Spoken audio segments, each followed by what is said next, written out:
नमस्कार, मैं हूं कैलाश कालवानी और आप देख रहे हैं हाल ही हलचल का खास कार्यक्रम शख्सियत के आज के कार्यक्रम में हम आपसे मुलाकात करवाते हैं एक ऐसी शख्सियत से जिसने अपनी उम्र के लगभग 8 दशक पार कर लिए हैं। लगभग 83 वर्ष उम्र के मैथिली शरण गुप्त जी से, जो शहडोल जिले के धनपुरी के निवासी हैं और छत्तीसगढ़ के कवर्धा में इनका जन्म हुआ था 11 नवंबर 1938 को।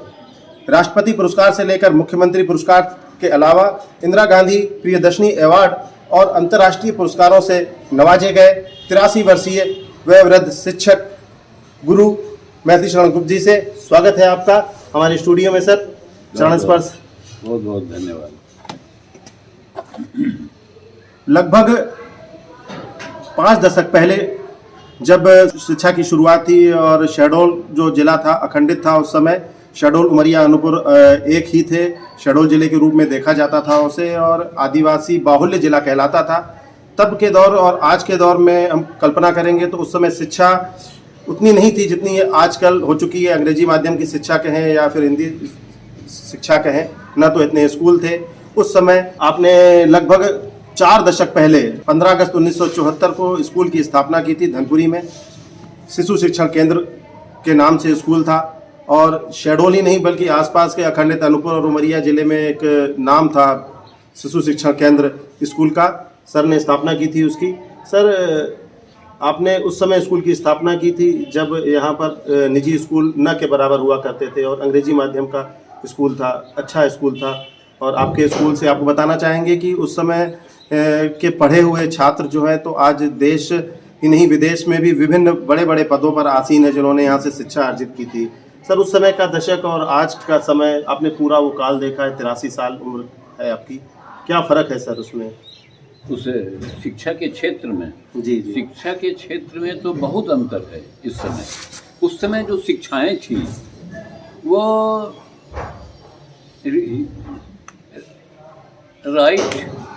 राइटिंग, रीडिंग एंड अरिथमेटिक पर आधारित थी। जो वो शिक्षा थी जो बच्चों को केवल क्लर्क बनाती थी। भारतवर्ष स्वतंत्र हुआ, भारतवर्ष में 3H की शिक्षा शुरू हुई, हेड, हार्ट एंड हैंड। लोग विचारों से सोचते थे, हृदय से महसूस करते थे और इन हाथों से प्रस्तुत करते थे। इसीलिए यहाँ की शिक्षा जो थी, जिसको गांधी जी ने किया था बेसिक शिक्षा, वह शिक्षा जो थी कार्य के लिए थी। मतलब आपको अच्छे कार्यों के लगने के लिए अपने स्वयं के उपयोगिता के लिए कहिए या कार्य के लिए कहिए, उसकी शिक्षा होती थी। लोग अपने से अपना जीवन यापन उस शिक्षा से कर लेते थे और वो किसी भी नौकरी के मुहापेक्षी नहीं थे। जी जी। आज जल्दी दौड़े लोग नौकरी के लिए, ऐसा लगता है कि शिक्षा अर्जित करें तो केवल लोग ये सोचते हैं पढ़ाई माने नौकरी। जी जी जी। जबकि पढ़ाई माने ज्ञान होता है, नौकरी नहीं होती।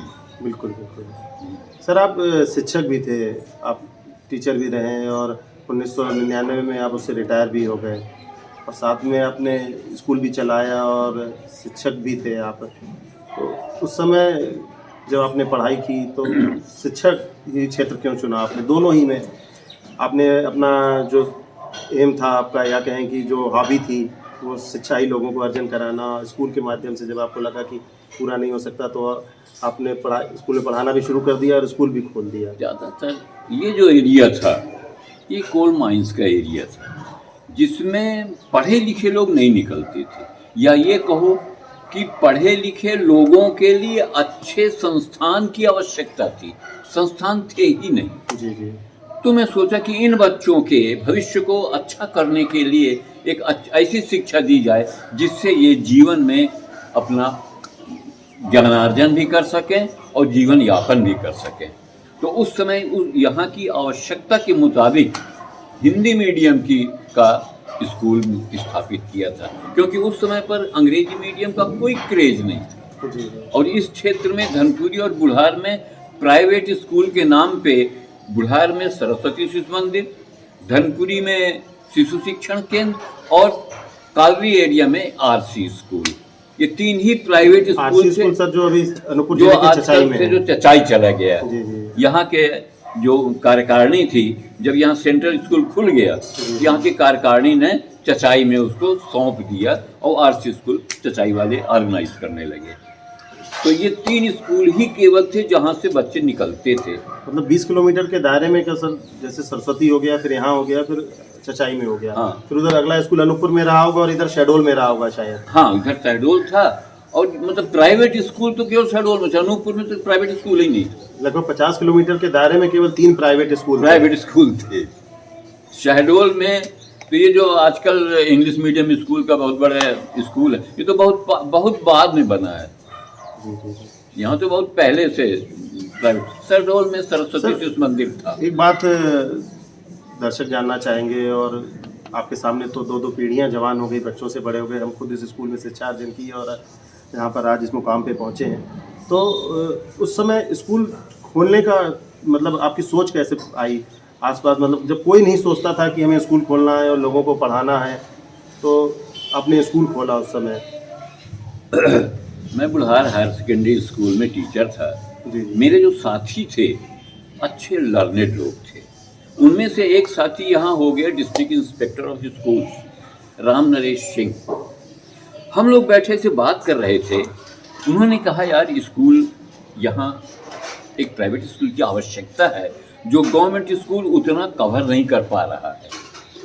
तो हम लोगों ने विचार किया और स्कूल खोला, लेकिन ये भी सोच के रखा था कि स्कूल कमाई का साधन न हो। बिल्कुल बिल्कुल।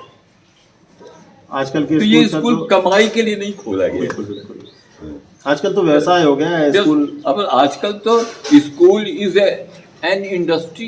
बिल्कुल बिल्कुल।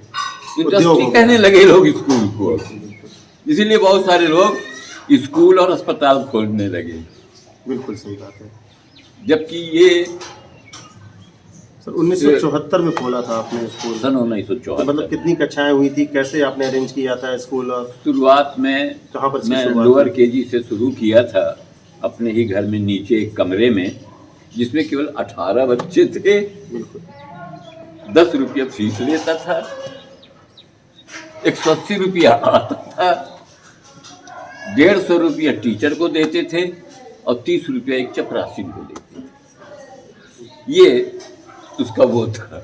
और जो खर्चा होता था मैं अपने से कर लेता था, क्योंकि ये हॉबी थी सर, ये हॉबी थी। शौक के लिए खर्च करता ही है, तो आपने सोचा कि यही शौक है, इसी में खर्च किया। इस समाज को रिनंसिएट करने के लिए, प्रेरित करने के लिए, विकास के लिए ये ऐसी विचारधारा पैदा हुई थी, सर आपने बताया सामाजिक हित में। हिंदी माध्यम का स्कूल था, और आजकल हम आज के परिवेश में देखते हैं कि सब जो है गार्जियन तो बच्चों को इंग्लिश मीडियम में ही पढ़ाना चाहते हैं। बड़ी बड़ी फीसें, जैसे आपने बताया कि इंडस्ट्री हो चुका है। वाकई में आज जो है स्कूल और अस्पताल जो हैं तो सेवा से भटक चुके हैं और केवल इंडस्ट्री हो चुका है, व्यापार हो चुका है ये।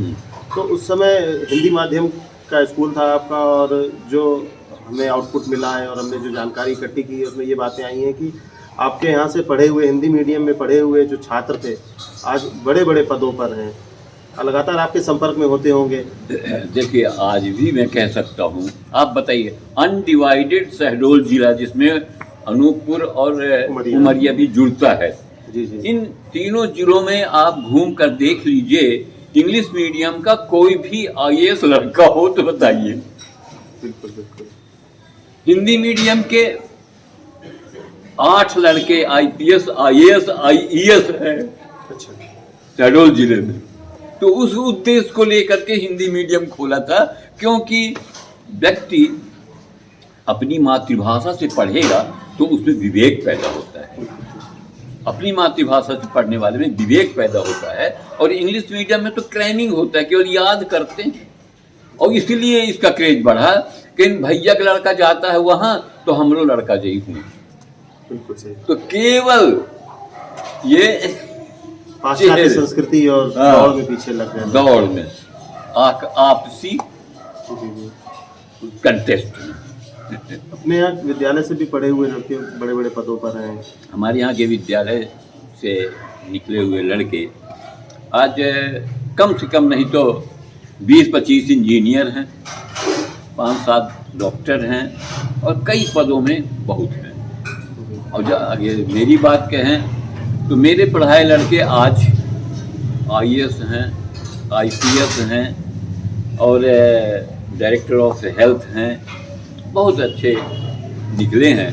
और ये तो यहाँ तो बुढ़ार और धनपुरी तो शिक्षा के लिए एक बहुत बड़ा एक क्षेत्र था, जहाँ लड़कों में एक ललक थी, ज्ञान प्राप्त करने की ललक। आज ललक नहीं देखी जाती, लोग उम्मीद ही नहीं करते कि हम कुछ जाने। पहले लड़के जानना चाहते थे, जब जो कोई जानना चाहेगा वो प्रयास करेगा और वह विकास भी करेगा और आगे बढ़ेगा। ये शिक्षा का सिद्धांत है। संभागीय मुख्यालय से सटे आधुनिक सर्व सुविधा युक्त स्वास्तिक बिल्डर्स की नई फॉर्च्यून सिटी आपके सपनों को साकार करने वाला आपका अपना घर। रेरा सहित समस्त शासकीय अनुमतियों को पूर्ण करने के साथ ही स्वास्तिक बिल्डर आपके सपनों को सच करने के लिए फाइनेंस सुविधा उपलब्ध करा रहे हैं। आपकी पहुंच के अंदर की कीमत पर शांति और सद्भाव वाले माहौल में अब तक की सबसे व्यवस्थित कॉलोनी में आप पाएंगे grand entrance gate, wide RCC road, rain water drainage system, sewerage line, chamber and individual septic tank for H block, STP sewerage treatment plant, well developed beautiful garden, electricity supply system and street light, all government approval, overhead water tank with water supply system, finance facility through bank, sports activities area, morning walk and jogging track, complete covered temple with boundary wall, security system with camera surveillance, temple and swimming pool. Promoter and developer Swastik Buildcon Ajay Kumar Jaisinghani. Sir वर्ष 2000 के आसपास आप retire हो गए। आप शासकीय शिक्षक भी थे और लगभग 65 की उम्र में जब आप पहुंचे तो रिटायर हो गए। एक बात और बताना चाहेंगे दर्शकों को कि मैथिली शरण गुप्त सर जी की जब उम्र 18 साल थी तब इन्होंने शासकीय सेवा की शुरुआत की थी और जैसे ही बालिग हुए थे कहा जाए तो आज के दिनों में तो शिक्षा अर्जित करने के बाद बालिग होने के बाद कई साल लग जाते हैं, जहां एक सरकारी नौकरी के लिए सर ने पहले भी कहा कि नौकरी के लिए लोग मरते हैं, नौकरी के लिए जबकि नहीं मरना चाहिए। हमें इस बात को इनसे सीख लेनी चाहिए। सर 18 साल की उम्र में जब लोग पढ़ाई के बाद कितनी पढ़ाई हो गई थी सर उस समय और कैसे आपकी नियुक्ति हो गई उसमें? मैं बुढ़ार स्कूल हाई स्कूल था। हाई स्कूल के बाद यहाँ शहडोल जिला में कोई कॉलेज नहीं थे। पूरे विंध्य प्रदेश में केवल 2 कॉलेज थे, महाराजा कॉलेज छतरपुर और दरबार कॉलेज रीवा। हम लोगों के लिए रीवा कॉलेज नज़दीक पड़ता था, तो हाई स्कूल के बाद हम इंटरमीडिएट दरबार कॉलेज रीवा से किए। और उसी बीच यहाँ टीचर्स का एडवर्टाइजमेंट हुआ, वांटेड निकला और मैं भर दिया। उसमें रिटन टेस्ट हुआ था। रिटन टेस्ट हुआ था, 3 घंटे का पेपर था और उसके बाद पर्सनालिटी टेस्ट हुआ था, इंटरव्यू के बाद जब सेलेक्ट हुआ तो मेरी पहली पोस्टिंग अखड़ार जूनियर हाई स्कूल अखड़ार, जो आज उमरिया जिला में है, तो पहले शहडोल जिला में है, वो वहाँ हुई मेरी पोस्टिंग। और आज भी वहाँ जाता हूँ तो लोग लालायित होते हैं मिलने के लिए। अखड़ार का एक लड़का यहाँ धनपुरी में है, उसके पिताजी की डेथ हो गई, तो अखड़ार से बहुत लोग आए थे उनके पिताजी की डेथ में। मैं शाम को उनके यहाँ बैठा हुआ था तो वो लोग आपस में बैठे हुए बोल रहे थे कि अरे तुम का कहते हैं, हम मैथिली शरण की पढ़ाई लड़काया है। तो वो मालिक जो था, मकान मालिक, बोला मैथिली शरण को जानते हो? कि इनकी बहुत दिन हो गया, देखे तो नहीं आए, लेकिन हाँ हम चुने हैं। तो मैंने कहा, वो बोले ये मैथिली शरण बैठे हैं। तो उसमें से 5-7 लोग उठ के पैर पड़े और कहे सर बहुत खुशी हुई आपके दर्शन हुए।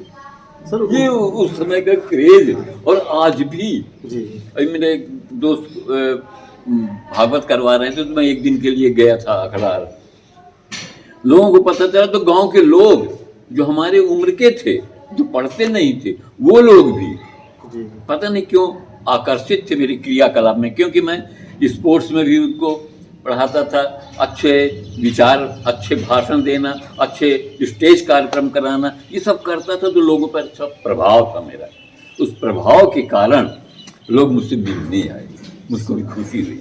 सर उस समय 1974 के आसपास आपकी, जब आपकी जॉब लगी थी, काफ़ी साल पहले की बात है, कई दशक पहले, आप धनपुरी में रहते थे और अखड़ार यहाँ की लगभग दूरी नहीं होगी तो 70-80 किलोमीटर तो होगी और ज़्यादा ही होगी यहाँ से दूरी। तो यहाँ से आप वहाँ गए और वहाँ कैसे रहते थे? अप डाउन करते थे कि वहीं रह के? नहीं, बड़ी दिक्कतें अप-डाउन होती करने होंगी। का तो उस समय पर तो कोई साधन ही नहीं था, क्योंकि दिन में एक ट्रेन जाती थी, रात में एक ट्रेन आती थी।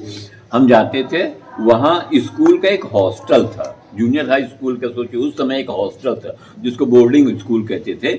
उसमें हेडमास्टर, हम लोग 2-3 टीचर वहीं रहते थे। अपने हाथ से खाना बनाते थे। मुझसे खाना बनाते नहीं बनता था, मेरा एक टीचर साथी था, वो खाना बनाता था, हाँ बर्तन मैं मांजता था।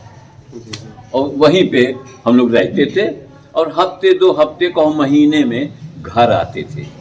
कितना वेतन सर उस समय मिलता था? उस समय 56 रुपया मिलता था तनख्वाह। अच्छा 30-40 ग्रेड था, जी तो 30 रुपया बेसिक थी, 26 रुपया डियरनेस था, डीए, और 56 रुपये तनख्वाह मिलती थी।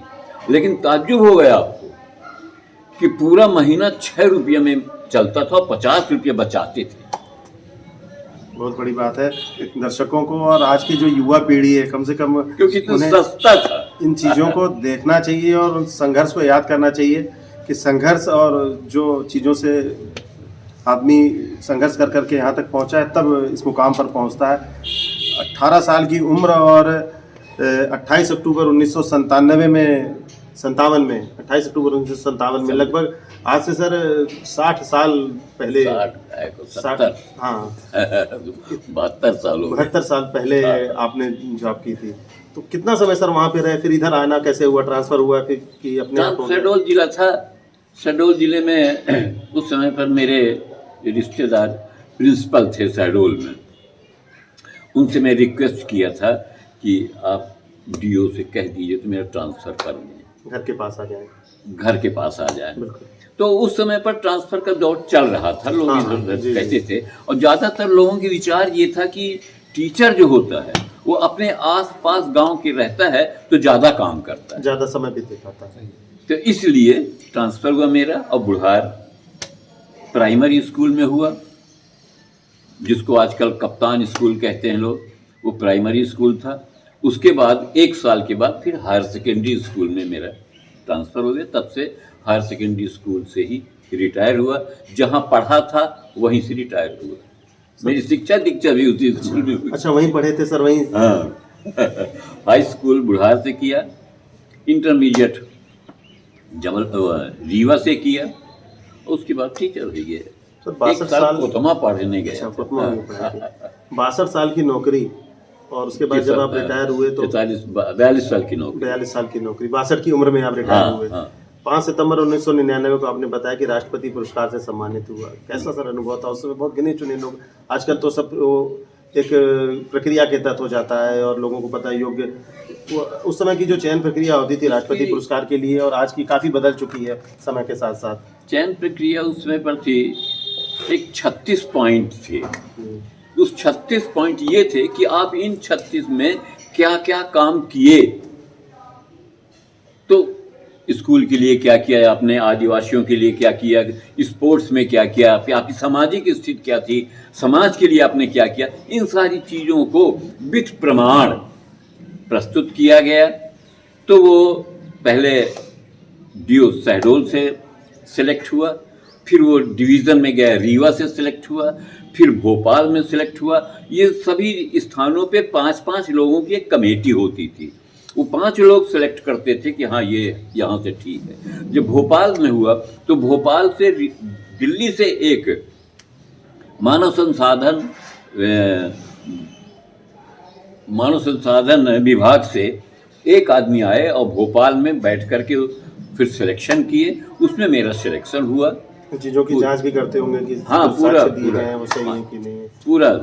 पूरा एक उसमें जब मेरा गया तो वहाँ से तो एक इंक्वायरी आ गई बुढ़ार थाने में कि इसकी आप बताइए कि क्या कुछ है। मामले तो नहीं है। हाँ, कोई वो तो नहीं है, तो यहाँ से बड़ा उसमें गया कई था। साल पहले सर कैसा अनुभव हो रहा था सर, राष्ट्रपति पुरस्कार आपको जब मिला तो बस रिटायरमेंट के 1 साल पहले मिला। जी जी जी।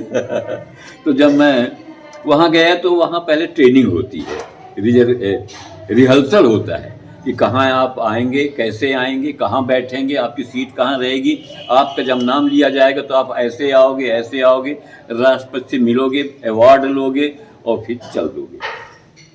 मैं गया उसी हिसाब से गया, राष्ट्रपति से मिला, राष्ट्रपति से हाथ मिलाया, राष्ट्रपति से 2 सेंटेंस मैं बोला, 2 सेंटेंस वो बोले और अवार्ड लिए, बड़ी खुशी हुई और फिर चले आए। के.आर. नारायणन राष्ट्रपति थे उस समय पर। सर इसके अलावा इंदिरा गांधी प्रियदर्शनी अवार्ड हो गया और मुख्यमंत्री से, मध्य प्रदेश के राज्यपाल से, और यहाँ तक कि लायंस क्लब में आप जब थे तो आपको इंटरनेशनल अवार्ड भी मिले थे अहमदाबाद में, गुजरात की राजधानी में।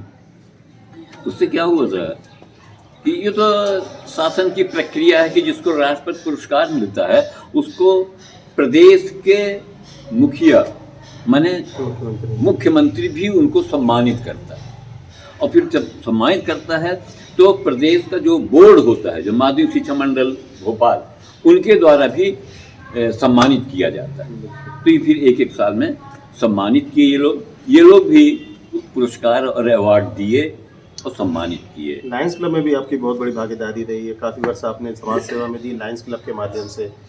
लायंस क्लब में मैं 1977 से Lions international, the international association of Lions clubs, इसमें मेरा सदस्यता हुई। 77 के से लगातार Lions club Shahdol, Lions club Budhar में मैं, और आज भी लायंस क्लब बुढ़ार में मैं सदस्य हूँ। और इसमें केवल काम होता है सर्विस एंड फेलोशिप। तो सेवा, समाज की सेवा करते करते मैं कई अवार्ड, इसमें प्रक्रिया है अवार्ड्स की, तो कई अवार्ड मिले, और उस अवार्ड्स के साथ साथ मैं पूरा डिस्ट्रिक्ट, हम लोगों का छत्तीसगढ़ और ये मध्य प्रदेश, छत्तीसगढ़ और विंध्य प्रदेश मिला करके पूरा डिस्ट्रिक्ट होता है, तो पूरे डिस्ट्रिक्ट में डिप्टी डिस्ट्रिक्ट गवर्नर रह चुका हूँ लायंस क्लब में। सर आज के शिक्षकों की और उस समय की शिक्षा की हम तुलना करते हैं तो जो सरकारी शिक्षक भी हैं या स्कूलों में भी जो अध्यापन करा रहे हैं इस समय, आपने जैसे बताया कि इंडस्ट्री हो चुका है, जो सरकारी स्कूलों में है वो बाबू बन गए हैं, या फिर इधर जो है तो वो केवल नौकरी ही करते हैं अपनी और अपना समय दे रहे हैं। वो आपको नहीं लगता कि उस समय का और अभी का शिक्षक भी जो है तो अपने मार्ग से भटक चुका है, इसी कारण वैसे एकलव्य तैयार नहीं हो पा रहे हैं? ये जो विकास है गलत रास्ता मुड़ गया है, लगता है विकास भटक गया। शिक्षक अपने कर्तव्यों से थोड़ा सा विमुख हो गया है, ऐसा लगता है। यद्यपि आज भी शिक्षक हैं बहुत अच्छे, लेकिन उंगलियों में गिनने वाले, गिन सकते हैं बस। उस समय जो था ऐसा नहीं था, सारे शिक्षक अच्छे होते थे और कर्तव्य पालन करते थे। उस समय के शिक्षक और आज के शिक्षा में अंतर केवल ये है कि उस समय का शिक्षक या तो उनके घर में लड़कों के घर जा कर के या अपने यहाँ बुला करके पढ़ाते थे बिना फीस के, बिना पैसे के। हम लोग जब पढ़ते थे तो रात रात भर अपने हेडमास्टर हम लोगों को स्कूल में बुलाते थे और हम लोग रहते थे और पढ़ते थे और पैसा कोई नहीं लेते थे। और आज के शिक्षक घर घर जा कर के ट्यूशन करते हैं और पैसा लेकर, तो ऐसा लगता है जैसे कि उनका उद्देश्य पैसा कमाना है, ज्ञान अर्जित हो, इस पे थोड़ा सा भटक गया है। संभागीय मुख्यालय से सटे आधुनिक सर्व सुविधा युक्त स्वास्तिक बिल्डर्स की नई फॉर्च्यून सिटी आपके सपनों को साकार करने वाला आपका अपना घर। रेरा सहित समस्त शासकीय अनुमतियों को पूर्ण करने के साथ ही स्वास्तिक बिल्डर आपके सपनों को सच करने के लिए फाइनेंस सुविधा उपलब्ध करा रहे हैं। आपकी पहुंच के अंदर की कीमत पर शांति और सद्भाव वाले माहौल में अब तक की सबसे व्यवस्थित कॉलोनी में आप पाएंगे grand entrance gate, wide RCC road, rain water, drainage system, sewerage line, chamber and individual septic tank for H block, STP sewerage treatment plant, well developed beautiful garden, electricity supply system and street light, all government approval, overhead water tank with water supply system, finance facility through bank, sports activities area, morning walk and jogging track, complete covered temple with boundary wall, security system with camera surveillance, temple and swimming pool. Promoter and developer Swastik Buildcon Ajay Kumar Jaisinghani. Sir कहते हैं कि हर सफल आदमी के पीछे किसी न किसी का हाथ रहता है। वो माँ भी हो सकती है, पिता भी हो सकते हैं, या कोई आदर्श के रूप में भी हो सकता है, पत्नी भी हो सकती है। तो आज आपकी उम्र 83 साल है। हम आज 83 साल की बात करें तब भी आप धनपुरी और कोयलांचल की एक शख्सियत हैं। हम 10 साल पीछे जाएंगे तब भी आप शख्सियत थे। अब मैं अपनी बात करूं सर तो 79 में जन्म होने के बाद मैंने खुद आपके स्कूल में शिक्षा दी थी। यार आज मैं जो कुछ भी हूं यहाँ पर हूं, या जो भी मुकाम हमने पाया, मैं अकेला नहीं हूं। ऐसे दर्जनों हमारे साथ के पढ़ने वाले हैं जिनकी इस ऊंचाई तक पहुँचाने में और जो भी हमारे ज्ञान है उसके पीछे न कहीं आपका, कहते हैं कि गुरु ही जो होता है वो सबसे पहला ईश्वर और माँ के बाद गुरु ही रहता है जो आपके पीछे रहता है। तो आप किसे मानते हैं सर अपनी सक्सेस के पीछे? व्यक्ति समाज से बहुत कुछ सीखता है। समाज जो होता है वो साहित्य का दर्पण होता है और उसी से व्यक्ति सीखता है और अपने को आगे बढ़ाता है। यद्यपि इतना जरूर है कि मैं जब हिंदी मिडिल स्कूल धनपुरी में पढ़ता था उस समय जो हमारे हेडमास्टर थे वो जो सिखाए हैं आज भी मैं उनके सिखाए चीज़ों का उपयोग करता हूं और पढ़ाने में भी उपयोग करता हूं और समाज के प्रक्रिया में भी उपयोग करता हूं। तो एक तो ये कह सकते हैं कि उन गुरुओं का मेरे ऊपर एक वरद हस्त था। उस समय पर इंग्लिश टीचर अलग होते थे और हेडमास्टर अलग होते थे, और वो टीचर उस जमाने में सारे विषय पढ़ाते थे और इंग्लिश टीचर केवल इंग्लिश पढ़ाता था। तो उस समय का हमारे ऊपर जो प्रभाव पड़ा, इंग्लिश टीचर का प्रभाव पड़ा और हमारे हेडमास्टर का प्रभाव पड़ा, जिनके पढ़ाए हुए ज्योमेट्री वगैरह आज भी मैं स्कूल में जब पढ़ाता हूँ तो आज भी मैं उनकी ज्योमेट्री को पढ़ाता हूँ, जबकि मैं मैथमेटिक्स और साइंस साइड का विद्यार्थी नहीं था। लेकिन वो याद है हिंदी मिडिल का की पढ़ाई, तो उनका वरद हस्त रहा मेरे ऊपर। शिक्षा, फिर लायंस क्लब और उसके साथ ही आपको मानवाधिकार आयोग में भी अपना सदस्य बनाया था यहाँ पर। जब व्यक्ति समाज का कार्य करने लगता है, समाज की सेवा करने लगता है, तो उसकी अहमियत जो होती है वो समाज में छा जाती है। और मध्य प्रदेश मानव अधिकार आयोग जो है वो ऐसे ही समाज में काम करने वालों को सिलेक्ट करता है और अपने आयोग से जोड़ता है। सरकारी नौकरी में जो रहते हैं उनको नहीं, जो रिटायर हो जाते हैं। रिटायरमेंट के बाद 70 वर्ष की उम्र के अंदर, 70 वर्ष की उम्र तक मुझको मध्य प्रदेश मानव अधिकार आयोग ने जोड़ा, जो मैं जिसे आयोग मित्र कहते हैं। हर जिले में 2-2, 3-3 को अपॉइंट करते थे। और गुलाब गुप्ता थे उस समय पर मानव अधिकार आयोग के प्रेसिडेंट, जो हाई कोर्ट का चीफ जस्टिस होता है, वही मानव अधिकार आयोग, मध्य प्रदेश मानव अधिकार आयोग का अध्यक्ष होता है।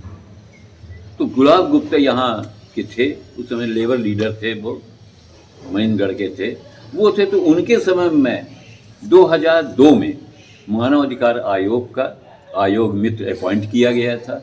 उसने बहुत काम किया पूरे जिले में। और और सारे जो कलेक्टर, जो भी कलेक्टर आया है, बहुत सहयोग किया मेरे काम में, मानवाधिकार आयोग के काम में। आपने कोई किताबें भी लिखी सर अपनी? और मैं मेरी किताबें, कई टॉपिक मुझको दिया जाता था आकाशवाणी से। आकाशवाणी से उन टॉपिक को मैं लिख करके आकाशवाणी में मेरा वक्तव्य हुआ करता था। वही मेरी कविता, वही मेरी जो वक्तव्य थे वो गद्य की एक पुस्तक बनी और उसी के बीच मैं कविताएं लिखने लगा। बीच बीच में आकाशवाणी से मेरी कविताएं प्रसारित हुई हैं। और अभी किताब तो नहीं लिख पाया, पैसे के अभाव में संकलन रखा हुआ है और कविताओं का सोचा करता हूँ कभी कभी कि किताब लिखूँ, किताब छपा लूँ, लेकिन नहीं छपा पा रहा हूँ। लेकिन कविताएं हैं और 2 पुस्तक के लायक उसमें वस्तु है।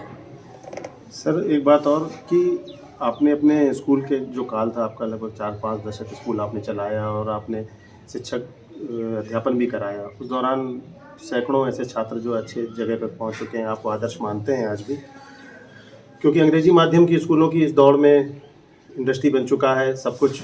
तो आज शिशु शिक्षण केंद्र चल तो रहा है, लेकिन उतने बच्चे यहाँ पर नहीं हैं। लेकिन हम चाहेंगे कि हमारे चैनल के माध्यम से आप उन बच्चों को, आज के विद्यार्थियों को 2 शब्द जरूर कहें, जिससे उनके आगे की जीवन की राह अच्छी बन सके। प्यारे बच्चों को तो मैं केवल इतना ही कहूँगा कि सजग रहो अपनी पढ़ाई के लिए, सजग रहो अपने बुजुर्गों की इज्जत करने के लिए, और सजग रहो समाज में कार्य करने के लिए, तभी तुम्हारी अहमियत बनेगी।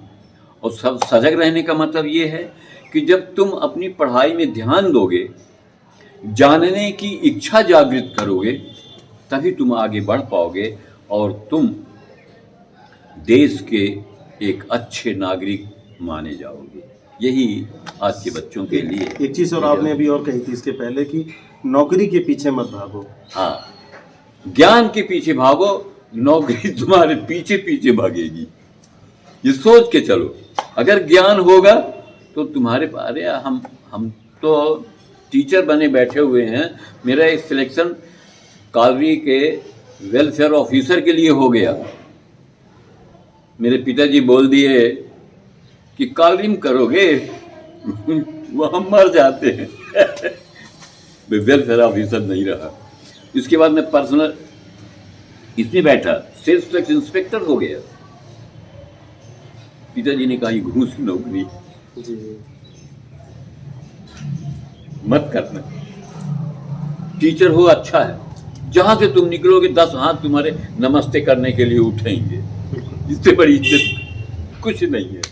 इसलिए मैंने कहा कि ज्ञान होगा तो अपने आप तुमको पद भी मिलेगा, प्रतिष्ठा भी मिलेगी और समाज में स्थान भी मिलेगा।